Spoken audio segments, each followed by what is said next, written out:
Okey. Okay. Bismillahirrahmanirrahim. Alhamdulillahi rabbil alamin. Wassalatu wassalamu ala asyrafil anbiya'i wal mursalin wa ala alihi wa ashabi ajma'in. Kita mulakan dengan ummul kitab Al-Fatihah. A'udzu billahi minasyaitonir rajim. Bismillahirrahmanirrahim. Alhamdulillahi rabbil alamin. Ar-Rahmanir Rahim. Maliki yaumiddin. Iyyaka na'budu wa iyyaka nasta'in. اهدنا الصراط المستقيم صراط الذين أنعمت عليهم غير المغضوب عليهم ولا الضالين. Alhamdulillah Rabbil Alamin. Segala puji bagi Allah. Pada pagi ini insya-Allah kita akan sambung lagi pelajaran kita dalam buku Jami'ul Ulumi wal Hikam. Hari ini masuk muka surat yang ke 1535. 1535 masih lagi potongan hadis yang ke-38. Menceritakan apa yang Allah Subhanahu wa taala akan lakukan kepada wali-wali Allah. Kepada orang-orang yang rapat dengan Allah. Sebab hadis sebelum ni, potongan hadis sebelum ni, kita bicarakan tentang wali-wali Allah. Iaitu orang yang benar-benar takut kepada Allah dan rapat dengan Allah Ta'ala, sehingga Allah Ta'ala bagi kepada dia kelebihan. Apa kelebihannya? Hari ini kita belajar. Doa dan permintaan kekasih Allah Ta'ala. Doa dan permintaan kekasih Allah. Baik, kita tengok. Allah Ta'ala berfirman, ini hadis kursi ni, wala in sa'alani la'u'tiyannah, wala in ista'adhani la'u'idhannah. Maksud dia, wala in sa'alani, demiku, jika dia memohon sesuatu daripada aku. Wala in sa'alani, jika wali Allah tu memohon sesuatu daripada Allah, la'u'tiyannah, pasti aku akan memberi kepadanya. Wala in ista'adhani, jika dia meminta perlindungan denganku, la'u'idhannah, pasti aku akan melindunginya. Maknanya, wali-wali Allah ni, kalau dia doa, makbul. Tu dia kesimpulan nak bagi tahu. Wali-wali Allah ni, doa mereka makbul. Jadi kalau kita nak supaya doa kita makbul, jadilah orang yang rapat dengan Allah Subhanahu wa taala. Orang Kelantan kata mulut masin. Orang Kelantan kata mulut masin. Baik. Dalam riwayat yang lain disebut, inda'ani ajabtuhu. Wa in sa'alani a'taituhu. In da'ani, kalau dia doa kepada aku, ajabtuhu, aku perkenankan doanya. Wa in sa'alani, jika dia meminta kepada aku, a'taituhu, aku akan kurniakan kepadanya. Inilah dia kelebihan wali-wali Allah. Maksudnya kekasih Allah Ta'ala yang dihampirkan kepadanya itu mempunyai kedudukan khusus di sisi Allah. Kedudukan itu menyebabkan permintaannya dikurniakan Allah apabila dia meminta sesuatu kepadanya. Jika dia memohon perlindungan Allah, kalau mohon sesuatu perlindungan, Allah akan melindunginya. Jika dia berdoa kepada Allah, doa dia akan dimakbulkan. Moga-moga kita dapat jadi macam ni lah. Lantaran itu dia menjadi seorang yang dimakbulkan doa kerana kemuliaannya di situ hanya Allah Azza wa Jalla. Sungguhnya antara salaf yang saleh, ramai yang terkenal dengan doa yang mustajab. Okey. Jadi kesimpulannya, orang yang rapat dengan Allah, makbul doa mereka. Kemudian pengarang, iaitu Ibn Rajab Al-Hambali, menyenaraikan kisah. Nombor 1, nombor 2, sampai berapa muka surat ni? Berapa muka surat ni? 23 sampai 25 kisah. 25 kisah keramat wali-wali Allah. Ni. Tu cerita ke ni? Cerita keramat-keramat wali. Kita tengok satu-satu. Hari ni kita belajar keramat wali Allah ni. Cerita yang pertama, wali Allah ni bukan setakat doa. Dia cakap jadi dah. Allah Ta'ala jadikan. Apa yang dia cakap? Kalau dia bersumpah, nak lagu ni. Jadi, apa yang dia sumpah. Ini dalam Sahih Al-Bukhari. Diriwayatkan An-Rubayy' bintan Nadri. Seorang perempuan. Kasarat thaniyata jariyatin. Sesungguhnya Ar-Rubayy' binti An-Nadhr telah mematahkan sebatang gigi kacip seorang budak perempuan. Fa'aradu alaihimul arsh. Fa'aradu, lalu keluarga Ar-Rubai' menawarkan bayaran ganti rugi kepada keluarga budak tu. Dia apa, buat patah lah gigi, tak tahulah tertolak ke patah gigi budak anak kepada seorang hamba. Baik.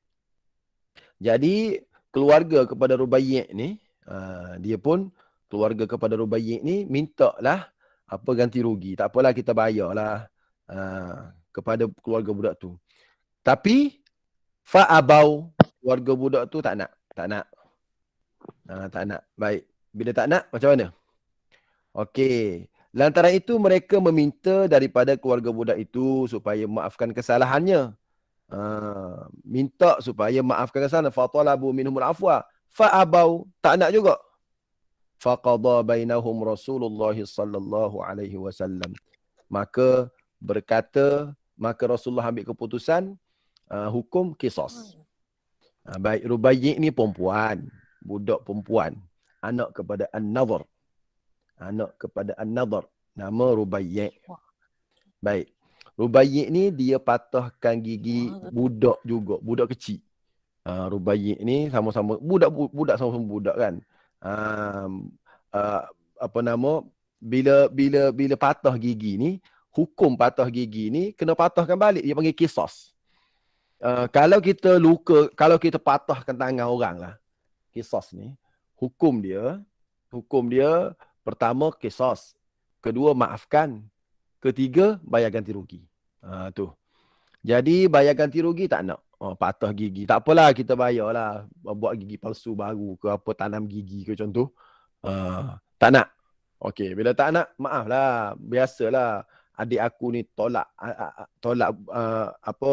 anak kau ni patah gigi dia. Tak nak. Sekarang kisah. Sebab anak aku patah gigi, maka Rubai' pun kena patahkan gigi dia. Gitu. Jadi jumpa Rasulullah. Rasulullah pun kata, okey, kena kisah. Kisah tu maksud dia, kena balas. Patahkan gigi. Anas ibn Nadhr, abang kepada Rubai' ni, dia dengar kes tu, dia tanya, atuksar thaniyatur Rubai'? Dia ni orang wali-wali ni, orang rapat dengan Allah Ta'ala, Anas bin An-Nadhr ni. Atuksar thaniyatur Rubai'? Adakah gigi Rubai' akan dipatahkan? Walladhi ba'athaka bilhaqqi, demi Allah. Ni mulut dia, nak cakap mulut dia. Demi Allah. Walladhi ba'athaka bilhaqqi, demi Allah yang mengutuskan kamu wahai Muhammad dengan kebenaran. La tuksaru thaniyatuha, gigi Rubai' takkan patah dia. Rubai' tidak akan dipatahkan. Takkan dipatahkan. Bila dengar aja Anas cakap gitu, faradiyal qaumu wa akhadhul arsha. Keluarga budak tu pun redha dan menerima ganti rugi.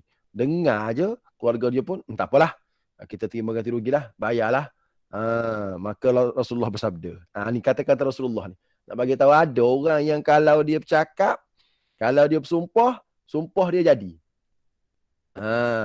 Rasulullah kata, inna min ibadillahi man law aqsama 'ala Allahi la abarrah. Sesungguhnya di kalangan hamba-hamba Allah ada orang yang jika dia bersumpah kepada Allah, nescaya Allah akan melaksanakan sumpahnya. Maknanya on the spot orang tu tarik. Keluarga perempuan, keluarga budak yang patah gigi tu tarik apa qisas. On the spot. Jadi Rasulullah kata, memanglah ada di kalangan hamba Allah yang rapat-rapat dengan Allah ni, kalau dia cakap sesuatu, yang dia cakap tu jadi. Allah Ta'ala akan jadikan. Allah Ta'ala akan melaksanakan. Ni nak bagi tahu wali-wali Allah. Sebab itulah kita ni kalau jenis ngaji Quran banyak, sembahyang banyak, kalau kita nak cakap suatu perkara, kena berhati-hati. Terutamanya bercakap dengan anak-anak. Sebab Nabi bersabda, la tad'u ala anfusikum wa la tad'u ala auladikum wa la tad'u ala amwalikum. Jangan kamu doa buruk kepada diri kamu, jangan kamu doa buruk kepada anak kamu, jangan kamu doa buruk kepada harta kamu. Ni Allah kacau lah budak ni, apa nama, dia cakap tu mengaruk budak ni, dia cakap bahasa-bahasa yang tak sepatutnya, apa nama, cakap kepada anak-anak dia. Jadi menyebabkan anak dia jadi sungguh, jadi gitu. jadi sebagaimana yang dia tuturkan. Kerana apa? Kerana pertuturan dia ni pertuturan wali-wali. Sebab itulah orang-orang yang baik-baik ni tambah pula emak pula, ayah pula lagi. Maka berdoa dia dah lah baik dah. Jadi doalah kebaikan. Sebab itulah orang dulu dia nak marah macam mana kat anak dia pun dia kata betul, wah molek anak aku ni. Gitulah. Dalam Sahih Al-Hakim diriwayatkan daripada Anas bin Malik radhiyallahu anhu daripada Nabi sallallahu alaihi wasallam, baginda bersabda. Cerita Anas pula. Cerita Anas Malik. Betapa ramai orang yang lemah dipandang lemah dan hina serta hanya mempunyai 2 helai pakaian yang lusuh. Jika mereka bersumpah kepada Allah Ta'ala, nescaya Allah melaksanakan sumpahnya. Antara mereka adalah Al-Barra bin Malik, seorang sahabat Nabi. Nabi bagi tahu salah seorang orang kalau dia bersumpah dengan Allah, dia cakap sesuatu, dia sebut nama Allah, apa yang dia cakap jadi. Siapa dia antaranya? Al-Barra bin Malik, kata Rasulullah SAW. Sesungguhnya Al-Barra radhiyallahu anhu telah berdepan dengan sekumpulan tentera musyrikin yang besar. Lalu tentera Islam berkata kepada beliau, bersumpahlah kepada Tuhanmu. Beliau pun berkata, aku bersumpah kepadamu, wahai Tuhanku, supaya engkau kurniakan kepada kami bahu-bahu mereka, dengan makna menangkan kami ke atas mereka. Jadi, bila ada seorang wali Allah ni, nama apa tadi? Al-Barra bin Malik, duduk dalam satu golongan kumpulan perang. Bila perang tengok orang musyrikin ramai, sahabat-sahabat ni bagi tahu, Barra, cuba bagi tahu Allah Taala, sumpah nama Allah Taala supaya menang. Dia pun angkat tangan, ya Allah, aku bersumpah dengan namamu. Ya Allah, menangkanlah kami, ya Allah. Dia sumpah gitu, jadi sungguh. Lalu Allah Taala memberikan kemenangan kepada tentera Islam. Sebab Rasulullah kata, ada orang bersumpah, jadi. Orang bercakap, jadi. Ada. Jadi orang Kelantan kata apa? Mulut masin tadi. Kemudian mereka berdepan sekali lagi. Lalu tentera Islam berkata, bersumpahlah kepada Tuhanmu. Bagi tahu sekali lagi. Beliau pun berkata, aku bersumpah kepadamu, wahai Tuhanku, supaya engkau berikan kami bahu-bahu mereka, menangkan kami, dan engkau sertakan kami dengan Nabi Musa SAW. Lalu tentera Islam diberikan kemenangan ke atas pihak, dan Al-Barra terbunuh. Maknanya, menang. Dalam peperangan tu, menang. Dengan berkat kata-kata Al-Barra bin Malik. Ini maknanya ada manusia lagu tu. Ada manusia yang Allah Ta'ala jadikan dia ni, kalau dia cakap jadi. Dia cakap jadi. Kita ni doa lagi, cakap lagi, tak berapa nak jadi. Kenapa? Mungkin kita belum rapat dengan Allah Subhanahu Wa Ta'ala. Cerita kedua. Cerita ketiga. Ibnu Abi Dunya meriwayatkan dengan satu isnad beliau bahawa An-Nu'man bin Qawqal radhiyallahu anhu berkata pada hari peperangan Uhud, wahai Tuhanku, sesungguhnya aku bersumpah kepadamu agar aku dibunuh. Dia nak mati syahid. Lalu aku masuki syurga. Beliau pun dibunuh. Lalu Nabi SAW sabda, sesungguhnya An-Nu'man telah bersumpah kepada Allah, lalu Allah melaksanakan sumpahnya. Dia bersumpah nak mati syahid, maka Allah Ta'ala laksanakan sumpah dia. Yang ni dalam peperangan Uhud, Nu'man bin Qawqal kata, tak apa, aku nak mati. Supaya aku boleh masuk syurga. Itu Nu'man bin Qawqal. Ada seorang lagi nama Abdullah bin Jahash. Abdullah bin Jahash dalam peperangan yang sama. Dia minta dengan Allah, ya Allah, esok aku nak perang, kalau boleh, aku jumpa orang yang ganah-ganah daripada golongan orang-orang kafir Quraisy. Tak apa, sampai dia potong telinga aku, dia potong hidung aku. Nanti senang aku jumpamu, ya Allah, lepas aku mati aku boleh beritahu, ni tengok hidung terpotong dah, telinga terpotong dah. Sebab aku perang kerana-Mu, ya Allah. Dia cakap gitu. Bila? Sebelum berlaku peperangan. Boleh cakap gitu, jadi sungguh.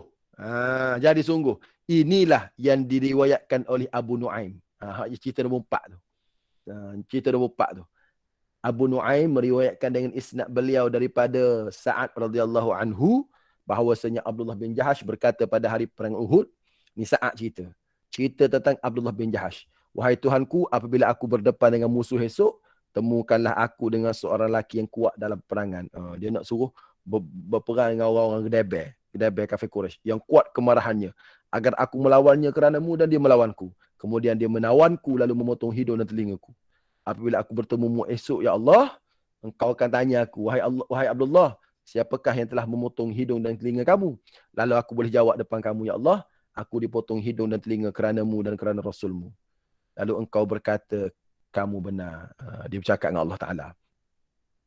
Sa'ad berkata lagi. Sa'ad yang meriwayatkan cerita ni, dia kata, demi Allah, waktu peperangan Uhud, aku tengok sendiri.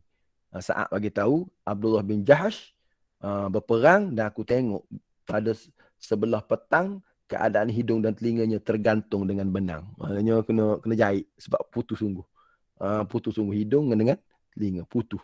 Kenapa putus? Kerana diputuskan, dipotong oleh orang dalam peperangan. Kenapa jadi gitu? Sebab dia doa gitu. Ni nak bagi tahu hebatnya doa, cakap-cakap orang-orang hebat ni. Ni Sa'ad bin Abi Waqqas. Sa'ad bin Abi Waqqas. Ni doa ni. Kejap lagi saya akan cerita tentang doa buruk pada orang macam mana. Sebab kita akan dengar cerita doa buruk ni. Sa'ad bin Abi Waqqas salah seorang daripada 10 orang sahabat jamin syurga. Nabi pernah berkata pada Sa'ad, "Ya Sa'ad, atib mat'amak takum mujabad da'wah." Ini kata-kata Rasulullah kepada Sa'ad. Atib mat'amak, kamu jaga makan kamu baik-baik, takum mujabad da'wah. Nanti kamu akan jadi orang yang mustajab doa. Jadi kita ni kalau nak jadi orang mustajab doa, antaranya jaga makan. Tu, jangan makan benda syubhah, jangan makan benda haram. Jadi akan jadi orang yang mujabad da'wah. Mujabad da'wah maksud dia orang yang makbul doa dia. Baik. Okey. Jadi Sa'ad ni satu hari dia pernah jadi governor di satu tempat. Ni cerita ni. Sebelum saya baca ni, governor. Jadi dia pergi semayang. Dia jadi biasalah menteri besar, jadi semayang. Dia semayang, jadi ada seorang ni dia tak puas hati dengan Sa'ad. Dia buat fitnah pada Sa'ad. Dia buat laporan kepada Umar Al-Khattab. Bila dia buat laporan kepada Umar Al-Khattab, dia bagi tahulah Sa'ad ni semayang tak serupa Nabi semayang. Sa'ad semayang tak serupa dengan Nabi semayang, dia kata. Satu fitnah dia. Okey. Fitnah dia yang kedua. Okey, fitnah yang dia bagi tahu fitnah ke orang kampung, dia bagi tahu kepada Umar Al-Khattab, Sa'ad ni pula tidak tepat melaksanakan ibadat salat. Jadi Umar datang sebagai khalifah. Waktu tu Rasulullah tak ada dah. Umar datang, kemudian Umar pun panggil. Jadi Sa'ad pun bagi tahu macam mana Sa'ad semayang, buat penyiasatan. Bila Umar datang jumpa Sa'ad buat penyiasatan, jadi pegawai tu buat penyiasatan, dia puas hati. Tak ada masalah pun Sa'ad ni, okey je semayang. Macam Nabi semayang. Kemudian seorang lelaki nama Usamah bin Qatadah mengkritik Sa'ad dengan kritikan. Dia bangun, dia kritik Sa'ad. Dia kata apa? Dia kata Sa'ad ni tak berjihad di jalan Allah. Kedua, tidak berlaku adil ketika membahagikan antara pasal-pasal perang dan tidak menjatuhkan hukuman dengan adil. Ini dia kata lelaki tersebut kepada Sa'ad. Okey, baik. Dia buat laporan kepada Sayyidina Umar 3. Sayyidina Umar datang tengok keadaan. Kemudian waktu majlis tu dia bangun. Ni aku nak bagi tahu, aku tak puas hati dengan Sa'ad. Yang pertama, tak pergi perang. Yang kedua, tak adil membagi harapan seperang. Yang ketiga, tidak menjatuhkan hukuman yang adil. Mendengar tuduhan tersebut, Sa'ad bangun. Sa'ad doa, Allahumma in kana 'abduka hadza kadhiba, qama riya'an wa sub'ah, fa'atil umrahu wa atil faqrahu wa 'aridhu lil fitan. Ada tiga. Ya Allah, ya Tuhanku. Sebab orang tu tuduh 3. Sa'ad pun jawab 3. Ya Allah, sekiranya lelaki ni menipu, dia bangun dalam keadaan riak nak menunjuk, aku minta 3 perkara, ya Allah. Panjangkan umur dia, panjangkan kemiskinan dia, dan dedahkan dia kepada musibah dan ujian. Itu 3 doa apa? Doa Sa'ad. Baru kita baca. Kita baca buku. Sa'ad bin Abi Waqqas, seorang yang dimakbulkan doa, seorang lelaki telah berdusta mengenai beliau. Lalu beliau berkata, wahai Tuhanku, jika benar dia berdusta, maka butakanlah matanya, panjangkanlah umurnya, dan dedahkanlah dia kepada perkara-perkara buruk. Satu riwayat ni. Lalu lelaki itu ditimpa semua perkara yang doakan. Dia juga turut mengganggu gadis-gadis di jalan-jalan sambil berkata, aku seorang lelaki tua yang ditimpa bala. Aku telah ditimpa oleh doa Sa'ad bin Waqqas. Gitu. Dah fitnah saat bangun, saat doa. Aku doa 3 perkara. Wa arridhu lil fitan. Jadikanlah dia ni, dia Allah Ta'ala panjang umur dia. Lepas tu dia fakir. Satu lagi mata lelaki tu dikatakan ni kelopak atas ni sudah tertutup bawah. Ni kelopak, sebab tua sangat kan, kelopak atas ni sudah tutup bawah. Dalam keadaan kelopak atas ni sudah tertutup ke bawah ni pun masih lagi duk kacau perempuan-perempuan, anak-anak muda di jalanan. Sebab saat doa gitu. Doa macam mana? Doa arridhu lil fitan. Ini bahaya doa wali-wali Allah Taala. Baik. Jadi boleh ke doa gitu? Kejap lagi saya akan syarah.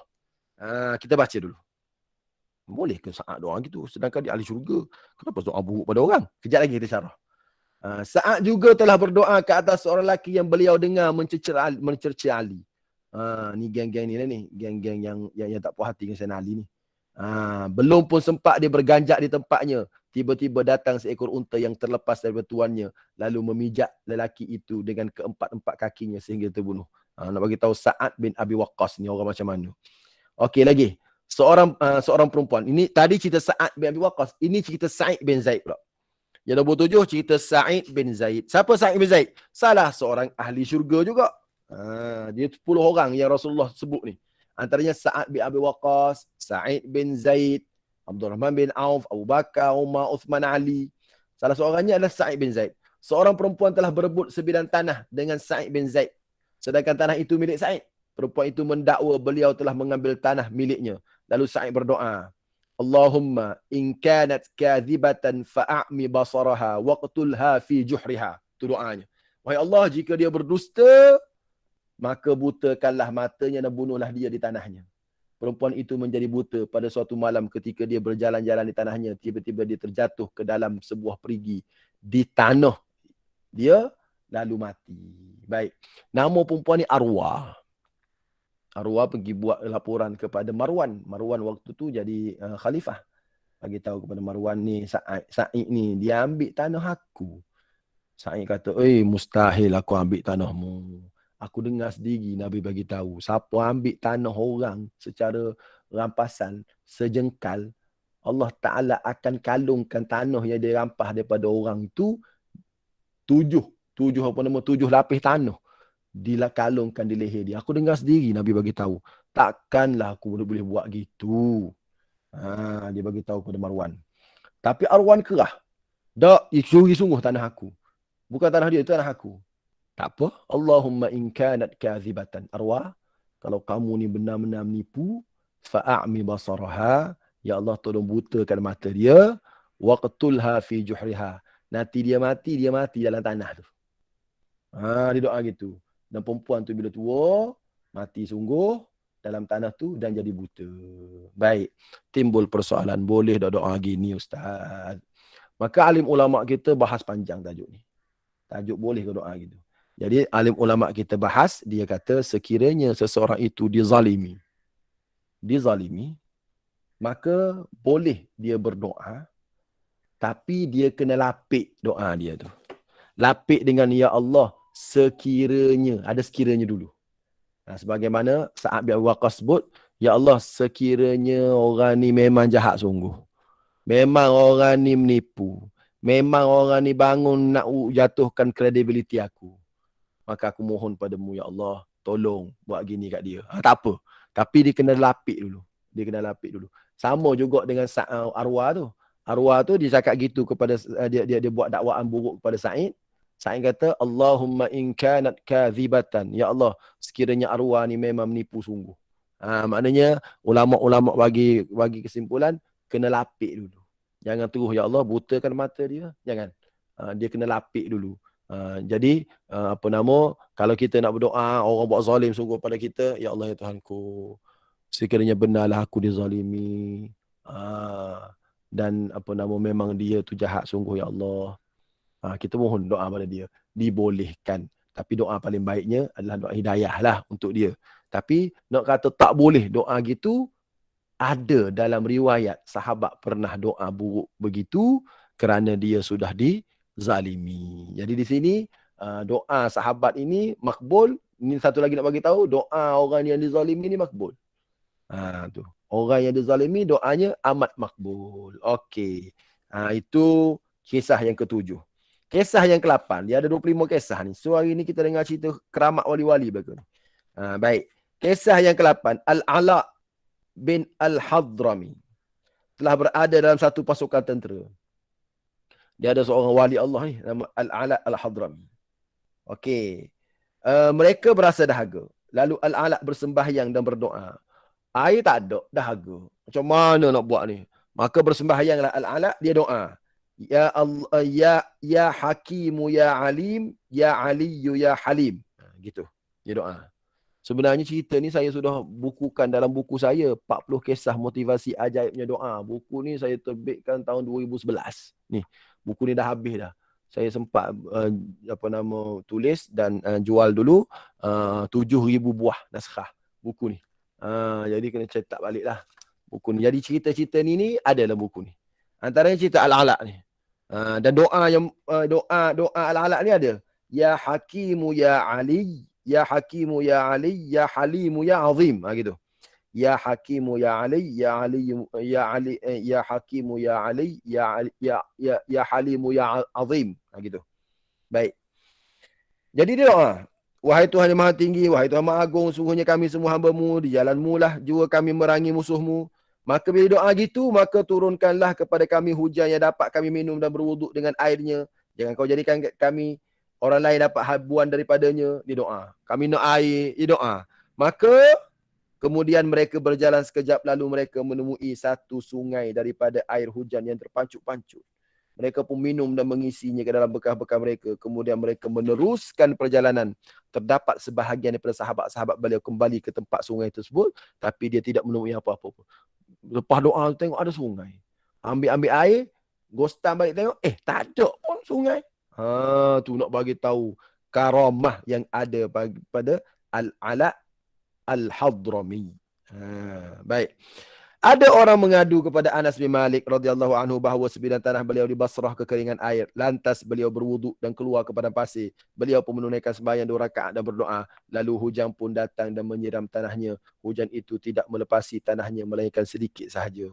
Tu nak bagi tahu hujan dia di tanah dia saja. Tu power tu. Hujan tu di tanah dia saja. Berkat doa Anas bin Malik. Ini cerita kisah-kisah wali. Yang ni cerita-cerita ni kita dengar bila? Kita dengar cerita orang dulu ni. Orang sekarang ada tak? Ada. Kalau tuan-puan suka baca buku karamah atau buku tokoh-tokoh ulama semenanjung. Saya ada buku tokoh-tokoh ulama semenanjung. Ada dua cetakan. Versi pertama, versi yang ditulis sebelum lahirnya Tok Kenali. Versi yang kedua, versi yang ditulis selepas lahirnya Tok Kenali. Tok Guru Pondok. Antara chapter yang ada, dia cerita seorang-seorang biografi. Lepas tu belakang tu, kisah kekeramatan dia. Ada cerita keramat orang-orang Tok Guru Pondok ni. Jadi mereka ni bukan senang-senang dapat benda tu, tapi mereka ni rapat dengan Allah Subhanahu Wa Taala secara ikhlas. Allah kurniakan kepada mereka. Tuan Guru Haji Abdullah Lubuk Tapoh. Ada anak murid dia Imam Daud. Imam Daud ni tukang basuh baju dia. Saya berjumpa dengan Imam Daud ni. Dia suka cerita tentang kisah Tok Guru Haji Abdullah Lubuk Tapoh. Siapa dia Tuan Guru Haji Abdullah Lubuk Tapoh tu? Bapa kepada Dr. Luqman bin Abdullah Mufti wilayah sekarang. Macam mana cerita dia, karamah dia. Dia orang baik dengan Allah Ta'ala. Allah Ta'ala bagi banyak karamah kepada dia. Kerana dia baik dengan Allah Ta'ala. Dia rapat dengan Allah Ta'ala. Okey, itu kisah-kisah orang sekarang. Tak apa. Kita baca kisah-kisah orang dulu. Beberapa buah rumah yang diperbuat daripada kayu atau buluh telah terbakar di Basrah pada zaman Abu Musa al-Ash'ari. Di tengah rumah-rumah itu masih tinggal sebuah rumah yang tidak terbakar. Semua rumah terbakar, satu rumah yang tak terbakar. Lalu Abu Musa bertanya kepada pemilik rumah itu, "Kenapakah rumah kamu tidak terbakar?" Pemilik rumah itu menjawab, "Sesungguhnya saya telah bersumpah kepada Tuhanku agar dia tidak membakarnya." Dia bercakap dengan Tuhan. "Ya Allah, demi kehebatanmu, ya Allah, janganlah bakar rumah aku ni." Lantas Abu Musa berkata, "Sesungguhnya saya telah mendengar Rasulullah SAW sabda, di kalangan umatku ada lelaki-lelaki yang kotor kepala mereka dan comot pakaian mereka." Dengan makna, ada lelaki-lelaki yang tidak dikenali. Bukan seorang selebriti. Kepala pun nampak tak berapa bersih sangat. Pakaian pun comot. Tidaklah pakai tie, tidaklah masuk TV dan sebagainya. Tapi apabila mereka bersumpah kepada Allah Ta'ala, nescaya Allah melaksanakan sumpah mereka. Ada wali-wali mastur, dia panggil. Wali-wali yang tersembunyi. Baik, itu nombor 10. Ada satu kisah ni. Kisah ni saya kenal tuan guru ni. Nama tuan guru Haji Mustafa bin Uthman, tuan gurunya. Kisah ni diceritakan oleh anaknya, tuan guru Muhammad bin Mustafa. Dia cerita pada saya sendiri. Dia cerita pada saya sendiri bagaimana tuan guru ni pernah ditipu oleh seorang bawa teksi. Waktu dia ambil teksi di Bandar Golok nak balik kampung dia di Wakaf Siku, Thailand, lebih kurang dalam 15 km. Dia beli pagar tau. Pagar apa? Pagar dawai. Pagar dawai. So dia bagi tahu kepada teksi tu, hantar sampai dalam, sampai rumah. Rumah dia duduk belakang masjid. Jangan hantar sampai cabang 4 aja. Boleh. Dia tak kenal orang ni Tok Guru besar. Sampai kat cabang 4 tu dia tengok ada orang sedang tunggu teksi nak ke Golok. Jadi dia kata, letak sini je lah Tok Guru. Tak hantar sampai ke rumah lah, Tok Guru akak sendirilah pagar ni. Dia kata gitu. Tok Guru pun dengar lah nak macam mana. Tok Guru kata, gilah kalau boleh pergi. Tok Guru cakap gitu. Dia ambil pagar tu, dia jalan tu, sebelum dia jalan dia kata, pergilah kalau boleh pergi. Sambil marah lah juga. Pergilah kalau boleh pergi. Tiba-tiba tak semena-mena 4 tayar kereta orang tu pancit. 4 tayar dia pancit. Maknanya tak boleh jalan. Terkejut dia. Lepas tu dia menangis. Tok Guru ni menangis. Jumpa dengan Tuan Guru Haji Muhammad anak dia. Jumpa dengan Tuan Guru Haji. Ayah buat dosa ke? Dia kata. Ayah kata pergilah. Ayah bukan tak nak pergi. Ayah bukan tak bagi dia pergi. Ayah kata pergilah kalau boleh pergi. Ayah buat dosa ke? Buat nanya kat dia. Menangis depan Tuan Guru Haji Muhammad tu. Cerita ni diceritakan sendiri oleh Tuan Guru Haji Muhammad kepada saya. Tu nak bagi tahu ada orang. Tapi memanglah. Tuan Guru Haji Mustafa ni seorang yang amat terkenal dengan kewarakan dia, dengan saya sempat kenal lah almarhum Tuan Guru Haji Mustafa ni. Dan ketika dia meninggal dunia, dia angkat tangan lagi. Allahumma a'inni ala ghamaratil maut. Dia pun mengucap la ilaha illallah. Kemudian dia tengok pada anak dia Tuan Guru Haji Muhammad tu. Bila Tuan Guru Haji Muhammad sebut la ilaha illallah, dia pun la ilaha illallah, dia buka mata tengok. Itu cerita yang diceritakan oleh Tuan Guru Haji Muhammad kepada saya tentang kewalian ayahnya, iaitu Tuan Guru Haji Mustafa. Tuan Guru Haji Muhammad tu guru saya. Saya belajar dengan dia banyak. Kalau orang tanya siapa Tok Guru yang banyak saya belajar, Tuan Guru Haji Muhammad bin Mustafa. Itu cerita ayah dia. Itu kelebihan. Adalah wali-wali Allah. Tapi dia sudah meninggal dunia belakang-belakang. Dua-dua sudah meninggal dunia. Tuan Guru Haji Muhammad sudah meninggal dunia. Tuan Guru Haji Mustafa pun sudah meninggal dunia. Allah Ta'ala bagi kelebihan. Itu orang zaman sekarang. Yang ni kita duk baca orang zaman dulu. Nombor 11, Abu Muslim Al-Khawlani terkenal dengan doa yang mustajab. Ketika kijang lalu berdekatan beliau, budak-budak berkata kepada beliau, berdoalah kepada Allah agar Allah menahan kijang itu untuk kami menangkapnya. Beliau pun berdoa kepada Allah. Bila dia berdoa, jawabnya Allah menahan kijang itu sehingga mereka dapat menangkapnya dengan tangan. Cakap jadi. Sebab apa? Sebab mereka ni Nabi dah bagi tahu, wala in sa'alani la u'tiyannah. Kalau dia minta sesuatu kepada aku, kata Allah Ta'ala hadis kursi, aku akan bagi. Wala in ista'adhani la u'idhannah. Kalau dia minta perlindungan, aku akan lindung. Beliau juga telah berdoa kepada seorang perempuan, Abu Muslim Al-Khawlani, yang telah merosakkan hubungan beliau dengan isterinya. Beliau berdoa supaya mata perempuan itu buta. Tengok. Sebab kacau orang, kacau keluarga orang, muhtagha orang, dia doa supaya mata perempuan itu buta. Lalu matanya buta pada masa itu juga. Dia pun datang menemui beliau dan mula merayu serta memohon kepada beliau dengan nama Allah. Perempuan yang telah dibutakan tu datang minta maaf, merayu dengan nama Allah. Beliau pun bersimpati kepadanya, lalu berdoa kepada Allah Ta'ala. Lalu Allah memulihkan matanya. Isteri beliau pula kembali dalam keadaan asal bersama beliau. Sebab tu jangan buat nanya kat orang. Kok yang orang yang kita buat nanya tu wali Allah yang doa makbul. Kalau bukan wali Allah pun, orang yang dianiayai tu kalau dia doa makbul. Kaedah dia dah. Orang yang dianiayai, orang yang dizalimi, kalau doa makbul. Kalaulah dia bukan wali Allah pun. Sebab doa orang yang dizalimi ni makbul. Kalaulah dia bukan wali Allah pun. Ni dia wali Allah lagi. Kemudian doa lagi. Kemudian dizalimi lagi. Lagi-lagi lah makbul. Seorang lelaki telah berdusta tentang Mutarrif bin Abdullah bin As-Sikhir. Lalu Mutarrif berkata kepada lelaki itu, jika kamu berdusta, maka semoga Allah menyegerakan kematian kamu. Lantas lelaki itu meninggal di tempat itu juga. Jangan main. Oi, bahaya. Bahaya. Geng-geng wali-wali Allah ni. Makbul doa dia. Baik. Seorang lelaki daripada golongan Al-Khawarij lalu menghadiri majlis ilmu Hasan Al-Basri. Lalu menyakiti mereka yang berada dalam majlis itu. Al-Hasan Al-Basri ini orang Ahlus Sunnah wal Jamaah. Zaman tu ada orang Khawarij. Khawarij masuk, kacau.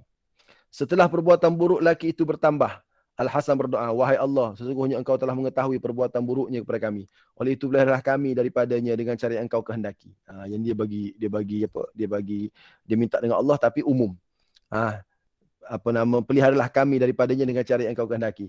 Lantas lelaki itu jatuh tersungkur semasa sedang berdiri. Dia diusung kepada keluarganya dalam keadaan mati di atas usungan. Yang ni dia tak doa suruh matikan. Serah padamu lah ya Allah, nak buat macam mana. Baik. Kata Ustaz Anwar bin Husin rahimahullah, di Syria ada seorang ulama namanya Sa'id Ramadan Al-Buti. Sa'id Ramadan Al-Buti ni dia tengah kuliah. Kuliah dia ramai. Tengah kuliah ni dia bagi tahu. Ni waktu tu Ustaz Anwar cerita kat saya. Dalam kuliah saya ni ada 2 orang Yahudi sedang menyusup masuk nak tahu sesuatu benda. Keluar sekarang 2 Yahudi tu. Bingkah bangun 2 orang, cuf keluar. Karamah Sa'id Ramadan Al-Buti. Siapa dia Sa'id Ramadan Al-Buti? Sa'id Ramadan Al-Buti yang kena bom ketika tengah mengajar kuliah tafsir. Yang kena bom.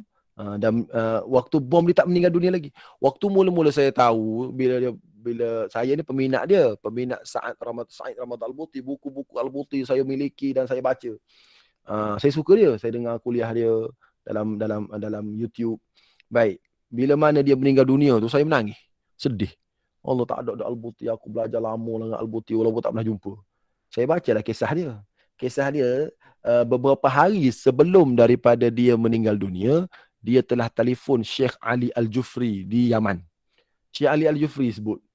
Dia kata, Al-Buti telefon kat aku, dia bagi tahu kepada aku beberapa minggu lepas, dia kata apa? Inni la astarwihul jannah. Dia kata, aku dah bangun syurga ni. Aku rasa aku nak matilah. Kata Al-Buti kepada siapa? Kepada Syekh Ali Al-Jufri. Bila dia meninggal, yang saya tahu ceritanya, yang bising dalam media sosial ni, yang saya tahu cerita, bila dia meninggal, memang dia meninggal di tempat kejadian, dikatakan. Bila bom, terus mati situ. Sehinggalah saya bertemu dengan salah seorang daripada sahabat saya yang belajar kat Syria. Yang mana beliau ni merupakan kawan baik kepada anak Al-Buti. Kawan baik kepada anak Al-Buti. Anak Al-Buti kata, Al-Buti tak meninggal lagi waktu tu. Dia kata, waktu bom tu. Dibawa pergi ke hospital, dia minta nak sujud. Dia minta ambil wuduk, dia nak sujud. Dia pun sujud. Ketika sujud tu lah dia meninggal. Kata apa nama? Kata siapa? Kata anak kawan kepada anak Al-Buti tu. Oh gitu ceritanya. Karamahnya Al-Buti saya kata. Kemudian beberapa tahun lepas tu lama barulah viral cerita tu. Rupanya Al-Buti tak meninggal waktu tu, tapi Al-Buti meninggal selepas daripada tu. Dia syahid selepas daripada tu. Itu kisah Al-Buti. Hebatnya Al-Buti. Baik. Okey. Jadi buku dia, apa buku dia yang orang Melayu biasa baca? Fiqh As-Sirah. Yang diterjemahkan oleh Ustaz Darus Senawi. Bolehlah baca buku Al-Buti tu. Bagus, Al-Buti seorang ulama yang hebat. Antara anak murid dia yang biasa duduk tidur rumah dia, Ustaz Ghazali. Ustaz Ghazali Al-Hafiz, sahabat kita, sahabat saya yang tuan-puan duduk di rumah duit kat sekolah tahfiz dia. Ustaz Ghazali biasa duduk tidur rumah Al-Buti sebab dia baik dengan cucu dia. Tu kelebihan. Orang kita ada baik-baik dengan orang macam ni. Baik. Shilah bin As-Sayyam, orang kuat puasa, telah berada dalam satu pasukan tentera. Tiba-tiba bagal. Tahu tak bagal ni apa? Bagal ni keldai campur kuda. Nak kata keldai pun tak, nak kata kuda pun tak. Sebab tu orang Kelantan, Minta maaf lah orang Kelantan ni. Orang Kelantan ni kadang-kadang dia guna bahasa pelik. Kalau tengok orang-orang cantik, dia kata bara. Bara ni sebab ada pen Asia. Pen ASEAN kan dia campur-campur ni.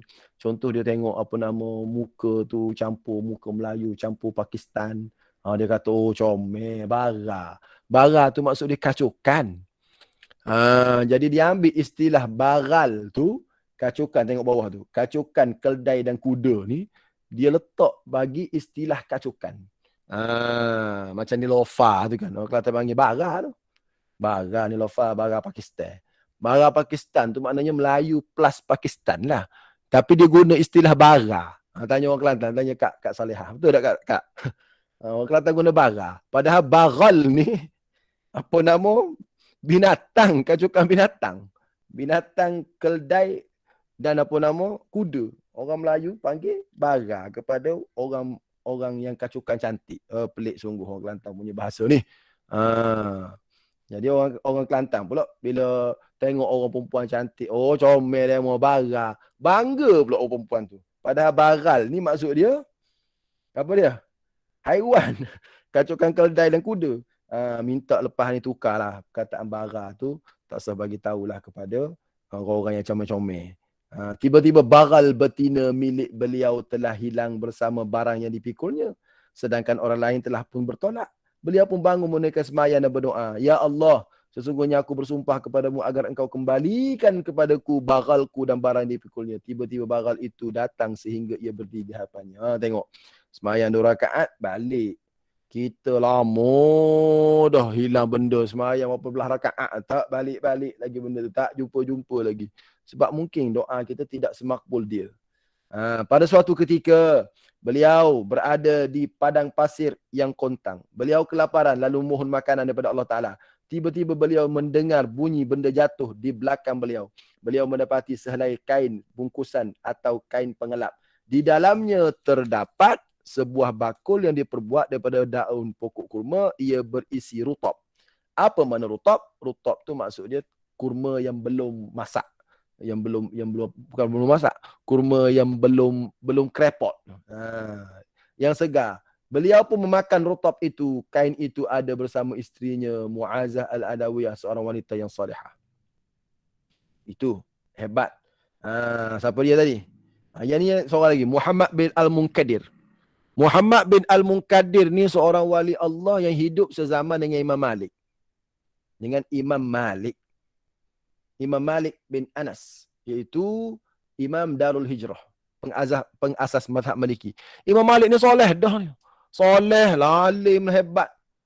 Imam Malik pernah kata, "Idza wajada fi qalbi qaswatan, ataitu Ibn al-Munkadir." Kalaulah hati aku ni rasa keras, aku akan datangi Muhammad Ibn al-Munkadir. Aku akan datangi, aku tengok je dia, aku akan rasa diri aku ni berdosa. Aku tengok je dia, boleh jadi baik aku ni. Itulah Muhammad bin Al-Munkadir. Kita ni macam mana? Muhammad bin Al-Munkadir telah turut serta dalam satu peperangan. Lalu salah seorang sahabat beliau berkata kepada beliau, saya ingin memakan keju basah. Duk berperang pun masih lagi nak makan keju basah. Ibnu Munkadir pun berkata, pohonlah makan daripada Allah, nescaya dia memberi kamu makanan, kerana sungguhnya dialah yang maha berkuasa. Minta dengan Allah. Mereka pun berdoa. Setelah mereka berjalan sejenak, mereka nampak satu bakul yang dibuat daripada daun pokok kurma dan dijahit. Tiba-tiba mereka dapati dalamnya keju basah. Sebahagian mereka berkata, kalaulah ada madu, alangkah nikmatnya. Ni manusia. Ibnu Munkadir pun berkata, sungguhnya Tuhan yang telah memberi kamu makan keju di sini berkuasa untuk memberi kamu makan madu.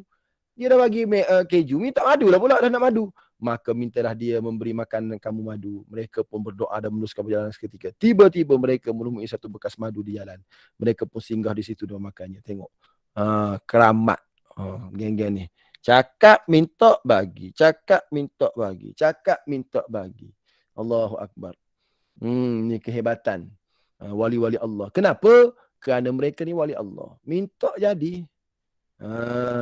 Moga-moga kita ni jadi orang yang makbul doa juga. Amin amin ya rabbal alamin. Habib Al-Ajami Abu Muhammad juga terkenal dengan doa yang mustajab. Beliau telah berdoa untuk seorang budak lelaki yang berkepala botak kerana penyakit. Semasa berdoa, beliau menangis dan menyapu kepala budak itu dengan air mata beliau. Sebelum budak itu bangun, rambutnya tumbuh kehitaman dan menjadi cair, menjadi seperti orang yang paling cantik rambutnya. Ini keramat Habib Al-Ajmi Abu Muhammad. Baik. Waktu saya umur berapa tahun dulu? Waktu saya duduk belajar kat Universiti Malaya. Umur 18, 17. Saya pernah pergi ke satu kawasan kampung. Kawasan kampung ni di Thailand, di kampung Ai Keruh. Orang situ kerja dia menoreh getah dan jumpa dengan Tok Bah. Aboh. Saya panggil dia Aboh. Jumpa dengan Aboh. Aboh ni saya cuba, sebab saya tengok dia ni orang Malaysia, pergi menyembunyi diri di sana. Dan dia belajar dengan tok-tok guru pondok kat Malaysia ni.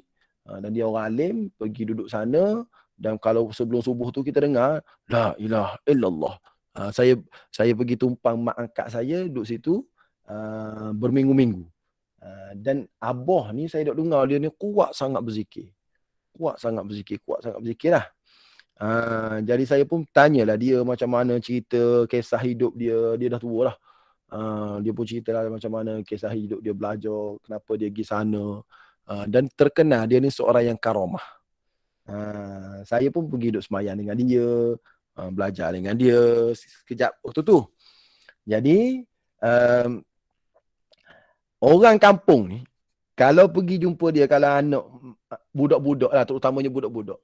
Kalau budak-budak sakit mata, pergi jumpa dengan dia. Dia ambil air, dia jiru sapu-sapu, hilang merah. Boleh kata on the spot hilang merah. Kalau terutamanya budak-budak. Kalau orang tua lambat sikit.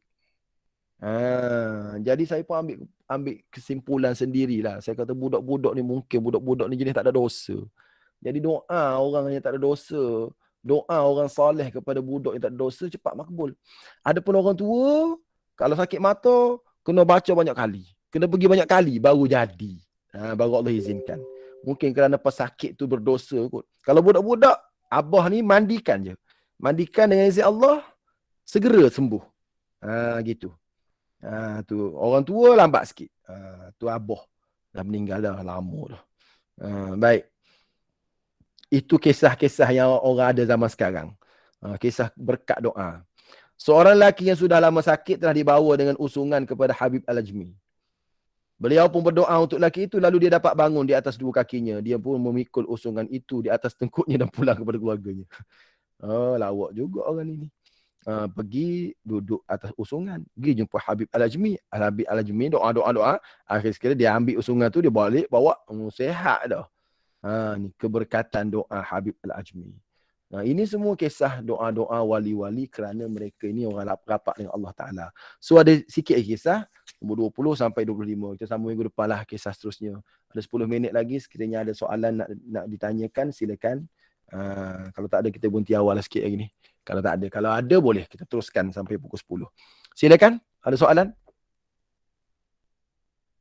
Banyak cerita wali yang kita dengar. Silakan, ada sikit lagi cerita. Akan kita habiskan pada minggu depan, insya-Allah.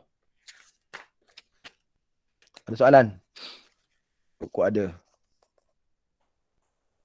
Dan satu lagi, dan kita juga kena carilah orang-orang lagu ni. Kita kena rajin pergi jumpa orang lagu ni untuk kita minta doa dia. Jumpalah, pergi mana-mana, jumpa dengan orang alim, minta doa orang alim. Jumpa orang wali baik-baik, minta doa dia. Kena sentiasa minta supaya dia berdoa. Bab ni saya puji almarhum Ustaz Anwar. Saya pergi semayang di satu masjid, di Masjid Al-Mizan, tepi jalan Masjid Mizan Kempas tu. Saya semayang Zuhur kat situ. Sudah semayang Zuhur, saya jumpa dengan seorang bawa taksi. Allah, Ustaz Rifki, saya tak kenal dia. Allah, teringatnya pada Ustaz Anwar, tengok Ustaz Rifki. Sebab dua orang ni macam adik-beradik, baik sungguh. Ustaz Anwar dah meninggal. Alhamdulillah, awak ingat pada Ustaz Anwar bila tengok saya. Haji, kenapa ingat sangat pada Ustaz Anwar? Saya tanya dia. Kenapa ingat sangat pada Ustaz Anwar? Dia kata, Ustaz Anwar ni kalau jumpa saya, Dia kata pada saya, doakan saya Saya rasa terharu lah Ustaz.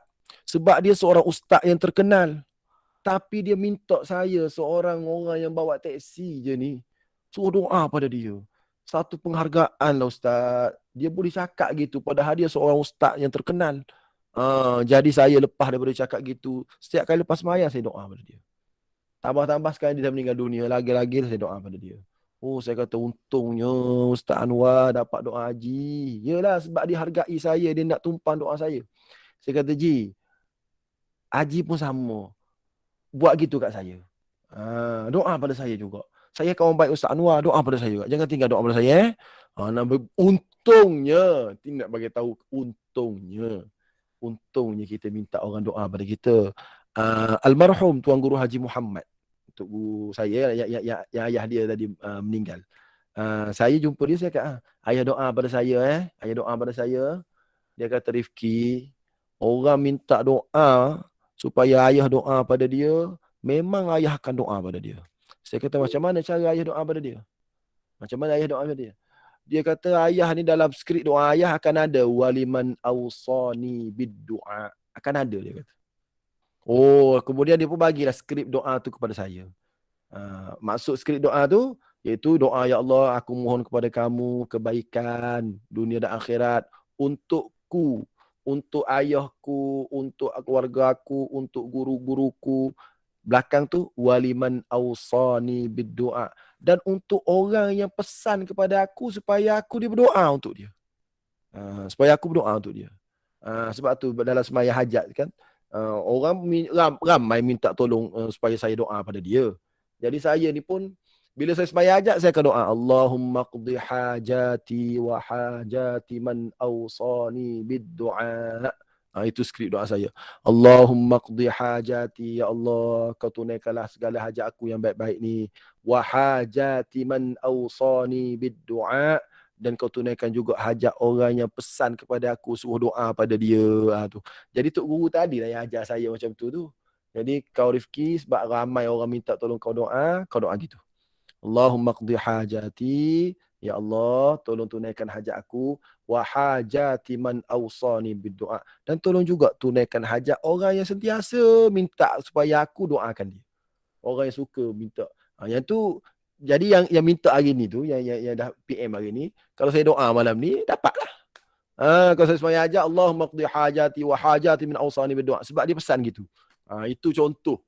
Untungnya. Itu saya, sebab tu saya kalau jumpa dengan orang soleh, saya minta dia doa. Sebab kita nak tumpang doa mereka. Amin, amin, ya rabbal alamin. Okey, ada soalan? 7 minit lagi ni. 6 minit lagi. Nak tanya? Silakan. Sekarang tak banyak soalan ya sekarang. Silakan. Jangan malu-malu.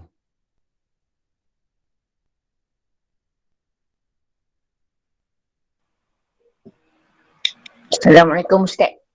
Waalaikumsalam warahmatullahi wabarakatuh. Tu ramai orang mesej tu minta doakan kami semua juga.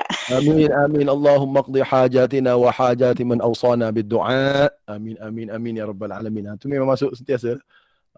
Pakat minta doa. Okey. Allahumma qdi hajati wa hajati man awsani bid-du'a. Saya pun samalah. Saya minta semua doakan saya. Jadi siapa-siapa yang saya minta doakan saya, tak kira siapa, tolong doa dengan doa yang ni lah. Doa ni saya tarik terus lah. Ini pemberian almarhum Tuan Guru Haji Muhammad bin Haji Mustafa kepada saya sebelum beliau meninggal.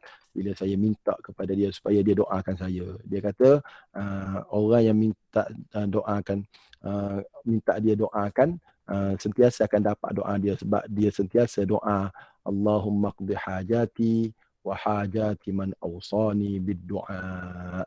Okey. Jadi saya pun minta semua yang ada ni doa pada saya supaya hajat saya tertunai. Maka bila semua doa, bila kita minta dan orang yang kita minta tu doakan, dia dapat. Dia dapat lah. Walaupun dia doa secara apa nama? Secara umum. Umum lah ni, ya Allah, umum lah kan? Ya Allah, tunaikanlah hajat-hajatku dan hajat-hajat orang yang minta tolong aku berdoa bagi pihaknya. Baik. Jadi lepas ni bolehlah kita masukkan apa nama, masukkan skrip ni dalam doa kita, sebab ramai orang minta kita doakan. Saya ni sebab anak murid ramai, anak murid di sekolah. Ustaz, doakan saya Ustaz. Tu biasa perkataan dia. Okey, saya doakan. Jadi bila dia cakap gitu, saya nak sebut seorang-seorang, mana saya sempat ingat nama anak murid kita. Kan? Jadi saya kata tak apa, nanti Ustaz doakan. Bila kata tak apa, nanti Ustaz doakan, masuk kat sini lah ni. Masuk kat doa tadi lah ni. Mana doanya? Okey, ambil. Sekarang senang, saya tarik terus.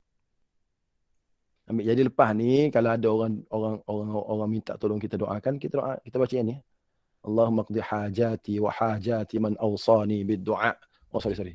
Allahumma qdi hajati wa hajati. Allahumma qdi hajati wa hajati. Ya Allah, tunaikanlah hajat-hajatku dan hajat-hajat orang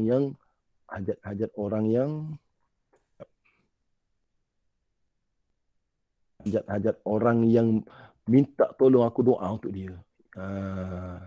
Wa hajati man awsani bid-du'ai. Baik. Ni kalau saya cakap semua yang ada dalam ni, tolong doakan saya ya. Jadi yang ada dalam ni pun baca doa ni. Saya dapat. Begitu. InsyaAllah. Tolong doakan saya supaya anak saya ni jadi soleh. Maksud dia, ya Allah, tunaikanlah hajatku dan hajat-hajat orang yang berpesan pada aku supaya berdoa baginya. Itulah. Tulis tak? Boleh lah sebab nak play screen ni. Naik atas sikit. Boleh Bawah tu kecil je. Tulis pun kecil je. Kejap. Ni naik atas sikit. Bagi dia tulis. Beres. Ini pemberian almarhum Tuan Guru Haji Muhammad. Senang zaman sekarang ni, ada terus tulisan.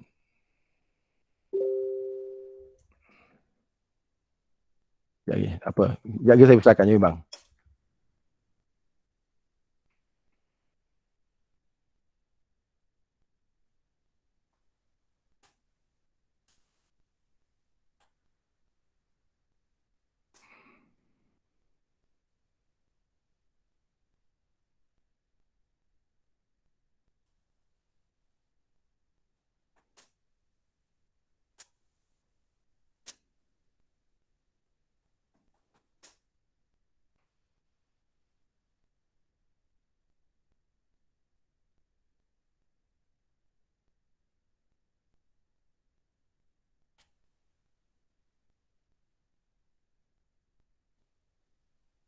Dah.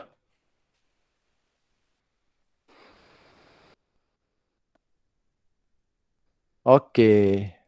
Habis dah kot hari ni. So doa ni bolehlah. Dan saya mohon supaya semua yang ada depan saya ni doakan saya supaya ditunaikan segala hajat-hajat saya yang baik untuk dunia saya dan akhirat saya. Amin. Amin ya rabbal alamin. Sekarang tu sajalah. Tak ada dah? Tak ada kan? Tak ada dah. Tak ada soalan dah? Tak ada? Tak ada, tak apalah. Okey, insyaAllah kita sambung minggu depan. Ada beberapa cerita lagi tentang cerita wali.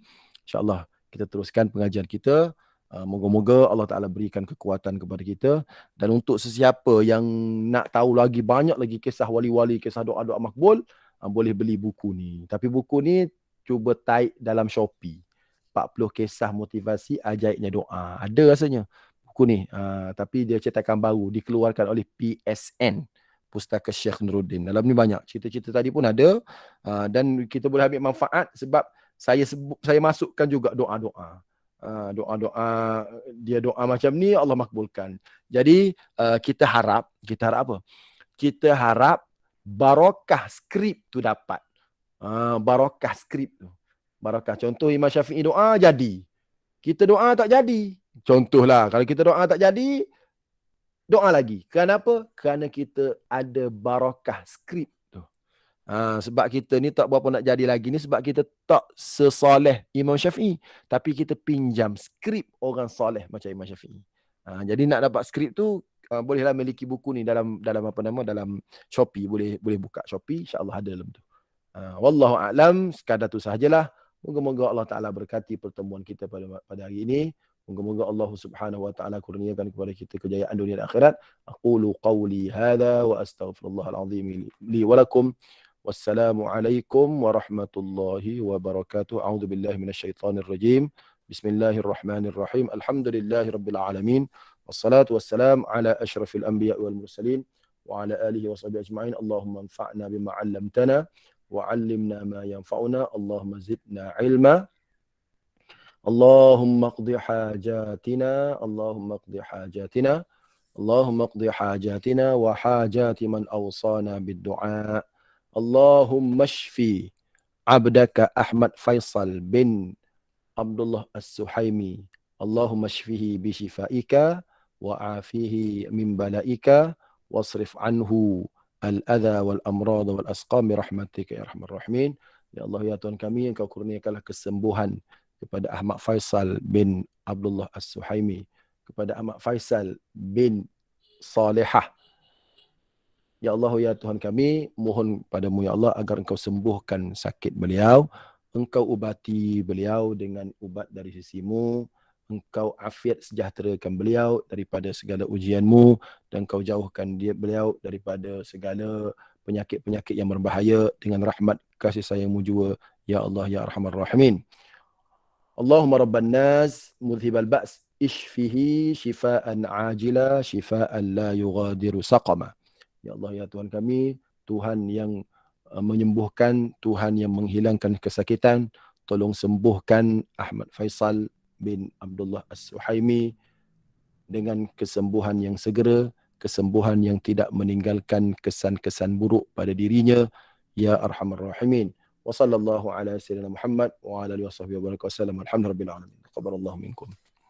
Mohon semua doakan juga kepada anak kepada Kak Salihah, apa nama, yang kurang sihat sikit. Moga-moga Allah Taala kurniakan kesihatan kepada anak beliau. Amin amin ya rabbal alamin. Assalamualaikum warahmatullahi wabarakatuh. Assalamualaikum warahmatullahi wabarakatuh. Terima kasih. Terima kasih Ustaz. Syukran.